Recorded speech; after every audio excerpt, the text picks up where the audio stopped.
Assalamualaikum warahmatullahi wabarakatuh. Sahabat SGL yang dirahmati oleh Allah Subhanahu wa taala. Ada berita yang mengangkat bahwa generasi Gen X dan milenial akan sulit mendapatkan rumah. Apakah benar faktanya demikian?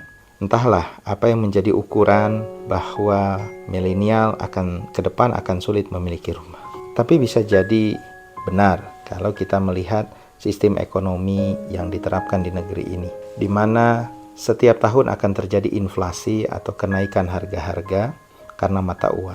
Maka yang saya ketahui inflasi di Indonesia rata-rata di posisi 3-4% per tahun. Maka kalau kita sinkronkan antara data bahwa milenial dan Gen X akan sulit mendapatkan rumah kalau dikomparasi dengan inflasi, bisa jadi iya. Atau bisa jadi karena syarat-syarat perbankan yang lain yang mungkin bisa jadi akan semakin sulit terkait dengan lapangan pekerjaan yang semakin kompetitif, ekonomi makro yang juga bisa jadi semakin berat, maka bisa jadi hal tersebut benar. Khususnya generasi Gen X dan milenial saat ini, jika teman-teman masih memiliki pekerjaan yang baik, income yang stabil, maka mungkin bisa difikirkan bahwa investasi properti adalah pilihan yang menarik. Inflasi ekonomi tidak bisa dihindari. 3-4% per tahun akan ada inflasi. Sedangkan sahabat-sahabat perlu tahu bahwa capital gain dari aset properti bisa 5-10% per tahun. Bahkan bisa jadi lebih,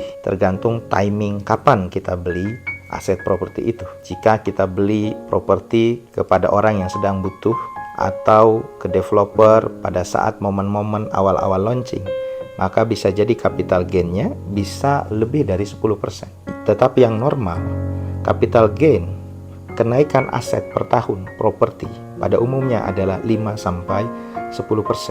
Maka ketika generasi Gen X dan milenial saat ini memiliki penghasilan yang tetap, income yang tetap, pekerjaan yang tetap, maka sebelum hal tersebut berubah, maka mungkin bisa jadi perlu dipikirkan oleh teman-teman ini adalah saat yang tepat untuk membeli aset properti. Bahkan kami untuk kondisi-kondisi tertentu memberikan program fasilitas tanpa DP.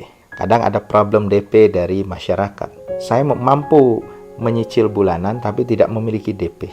Untuk fasilitas tersebut, program tersebut juga ada program yang sedang kami siapkan. Maka itu sebelum kita tidak tahu inflasi ke depan berapa persen, dan salah satu faktor kenaikan properti adalah tax, baik otomotif maupun properti ada tax yang cukup besar. Kita tahu dulu tax PPN adalah 10%, lalu kemudian naik 11%, dan informasinya ke depan akan naik lagi 12%, dan entah tax akan naik seberapa lagi. Belumlah tax semakin tinggi, inflasi juga kita tidak tahu, tergantung nanti kondisi sosial politik yang ada di negeri ini. Ketika inflasi semakin tinggi, tax semakin tinggi, bisa jadi pada posisi itu kita akan kesulitan memiliki rumah. Untuk itulah sebelum situasi itu terjadi, dan mudah-mudahan tidak terjadi, selama kita masih punya income yang tetap, penghasilan tetap, pekerjaan yang tetap, dan benefit dari membeli aset properti ada capital gain, berbeda dengan membeli aset yang lain seperti otomotif yang tidak ada capital gain, bahkan aset tersebut bisa jadi turun, maka bisa jadi difikirkan oleh teman-teman milenial dan Gen X, bisa jadi pilihan yang tepat, momentum yang tepat untuk membeli properti adalah saat ini. Demikian, Assalamualaikum warahmatullahi wabarakatuh.